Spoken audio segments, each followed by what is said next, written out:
Andy Elliott has a genius way of sending cold emails that makes him millions of dollars without breaking a sweat. And the best part is, cold emails cost $0. in this video, I'm gonna share with you Andy Elliott's cold email strategy that helped him sell millions of dollars worth of cars and become one of the most successful salesmen on the planet. And this strategy will work in any industry. Whether you're selling cars like Andy, B2B software, or any kind of service, this strategy will help you crush cold email in just 3 simple steps. And this is gonna make you more money than you ever imagined. And what's beautiful is it costs $0. I'm gonna show you how to write a cold email during this video.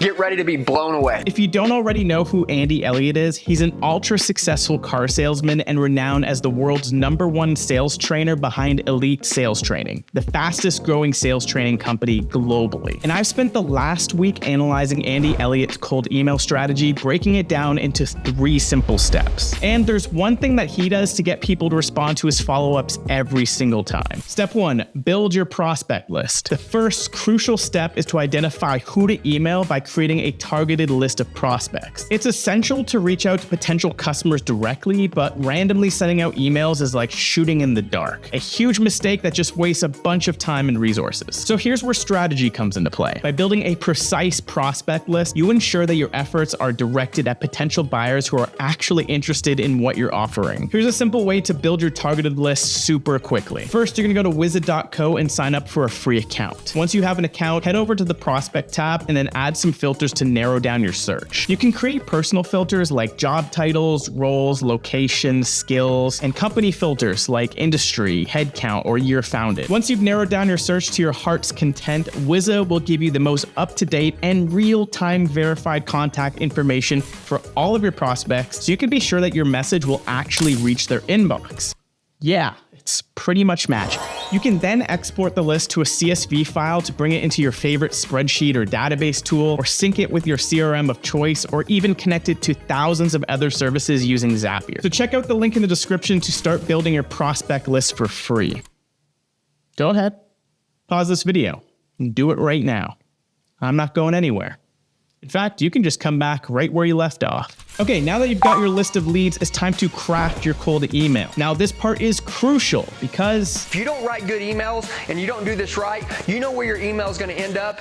In a freaking spam box. Okay, so let's avoid the spam box with step 2. So step 2 is craft a high converting cold email. Andy uses a simple but deadly 3-part framework for crafting high converting cold emails. It consists of customer compliment, case study, and CTA. And here's exactly how to write it. First, you want to open up the email with personalization. The email should begin with a personal greeting using the recipient's name. Hi, Margie. Using their name is crucial for engaging your prospect right away, and it'll help you stay out of freaking spam box. So I don't want to see any more hi first name. Okay, then what you want to do is introduce yourself in the first line of the email. Immediately state your name and what you do. I'm Andy Elliott.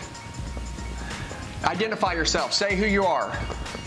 With ABC Motors. So this now establishes who you are and the context of your message. You'll then start the body of the email with a compliment. Andy says that it's crucial to start the email with a compliment or a positive note because this instantly builds positive personal connection and familiarity. For example, Andy suggests acknowledging a previous purchase or interaction with the company. Congrats on your purchase in the past with us. Now, this is key because it primes your prospect for a positive purchasing decision before you even make an offer. Next, you're going to share a relevant success story or case study. Include a case study that highlights a specific example of how your service or product has benefited a similar customer in the past. This section will detail the problem solved and the benefits that you provided, making it relatable to the recipient's potential needs. Recently, I upgraded a customer of mine to a newer car with way less miles and saved her $150 a month. And I'm also going to add this little deal. We'll say she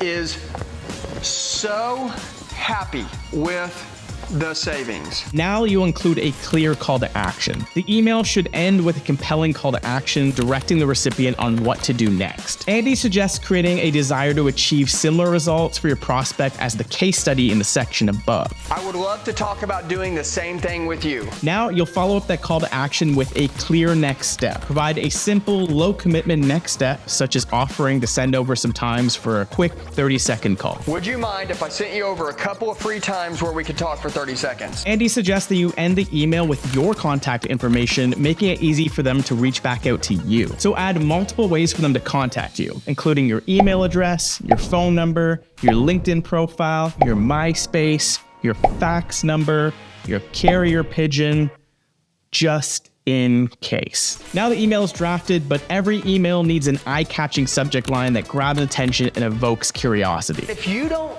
get this part right, they'll never read this. And here's how Andy crafts his subject lines. The subject line should relate directly to the core message of the email, using elements from the case study to create intrigue. I can save you 152. But just remember, Be creative with your subject lines. Make them good. and send. Now we just sit back and wait for a response. But what if they don't respond? Well, that's where step 3 comes in. Step 3, the follow-up.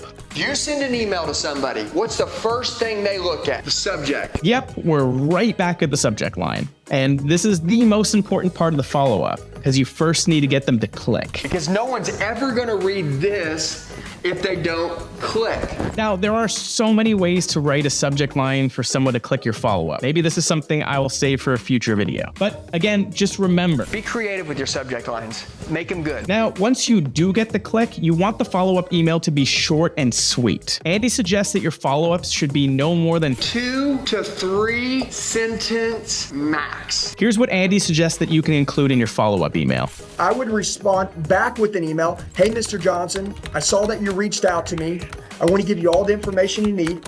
Here's my direct cell phone number. This is when I'm available. When can we jump on a quick 30-second phone call? Now, this is an absolutely genius way to cold email and follow up with someone. Let's just say that you want to use this cold email strategy not just for some random list of prospects, but for specific people that you specifically want to reach out to. Well, check out this video where I'll show you how to find anyone's email address for free. Have a magical day, and I'll see you in the next one.